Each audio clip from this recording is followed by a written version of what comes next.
Good afternoon, boys and girls. Another episode of fixing your Land Rover key.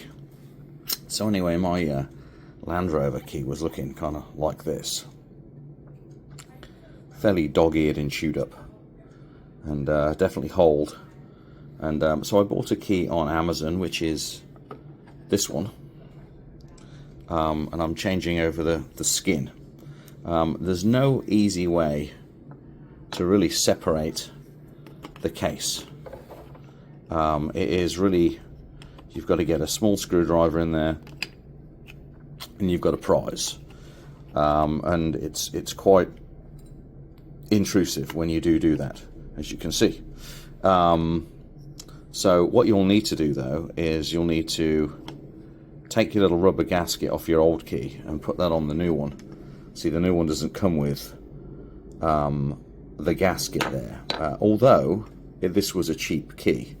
And then you'll have to obviously remove the innards with the the battery tray on there, and you'll see the micro switches will correspond with where that sits in the key, kind of like that. The only thing I was trying to figure out is this fell out, and I'm not quite sure where that was sitting inside the key. The other thing you'll need to do is transfer your blade too. So your blade has got a slot in it, and it'll be pushed down by, or I should say pushed up by, this spring. So when you put this spring back into the little retainer here, what you'll need to do is, you'll see how it'll go in there. So it sits in like that, but what you'll need to do is separate those two little ears so it corresponds with the two little holes there. So this thing basically sits upside down the way I've got it in there, like that, and the two little wings spread out into those two gaps. So to get this out, you actually have to turn this around like this, press down with your little screwdriver in there to fold the little wings in, and then she should just drop out the bottom, and then your key blade, if you have one, will slot in there. Yeah, so it just comes out like that, slots in, and then with the little wings bent up, you should be able to just drop this out to ready for transfer over to the over to the new key. Yeah, I'm trying to figure out where this came from. It almost looks like it's a little grounding tab on something, so I'm going to have a look in there a little bit closer to see where I can figure out where that came from. But either way, you'll be prising around on this thing with your screwdriver, and folks don't show it on video, and I certainly didn't, because I just stabbed myself with the screwdriver there. But it is quite intrusive, and if you've got a key like mine that's quite old, it feels really you're going to break pieces off it, let's just say that. But you can get a screwdriver in there. There's a broken bit right there. You can get your screwdriver in there, and what I found best is work at the little columns, work at these little exposed columns when you pop out the key blade, and the section for opening up the key fob battery compartment, which is right there. Work on these little pillars, you'll get a gap, and then go around to this side and work against the little metal bar here, because that'll sit in like that.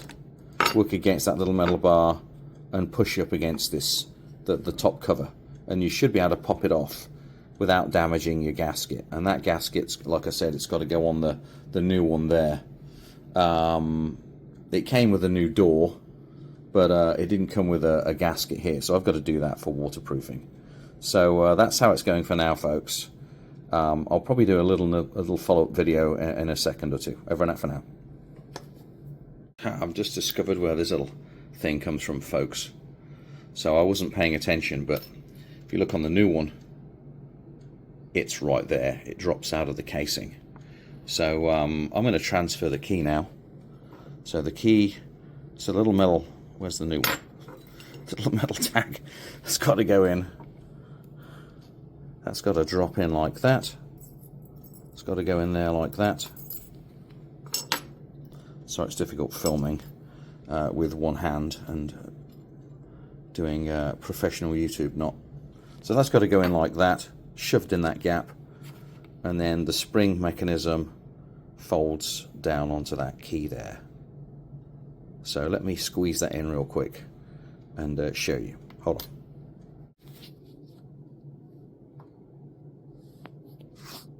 on. Okay folks, once you've aligned your top and your bottom half together, just carefully work your way around and squeeze the two halves together. So what I did was I took the key blade out of that side and had this side open, and I had this obviously side open here. I aligned the little pillars, making sure that little silicon gasket didn't get trapped, and then slowly work it down. There's a little bit of resistance in there, but I think what's happening is inside here there's a couple of different pillars too that sandwiches between the circuit board and the outer skin. So I think as you press down you'll feel it doesn't want to go. As long as the outside ones are aligned, work it down slowly and carefully and you'll feel it suddenly clip into place. And that's what's holding the little circuit board down there. And then I used the new door and the new gasket for the, for the battery. Here's the old one. Nothing wrong with the old one, although the gasket's a little bit pitted, and there's definitely lots of wear in here from the old pieces. So yeah, the old one was actually very good quality. You can certainly see it in the production, but for $11 you can't really beat the, hate to say it, the Chinese one. Although I did use, instead of using the new metal pieces, the door hinge and stuff, I actually put my old ones back on because they're a much better quality, and I just like the look of the pitting in there too, and the fob itself it's got some age with it. It's kind of used. So I do like the fact that I use the old pieces of metal in there. It kind of gives it a little bit of character. You can tell it's kind of old. Proof now is going to be whether or not it can open the car. So that's my LR4 key, folks. A bit of a pain in the ass to separate the case, and do expect some busted parts. I think folks that do show that on video, if I had a way of holding this phone and doing it with one hand, I would do that. I don't have a tripod, unfortunately, for this phone, but I would have shown you separating the case.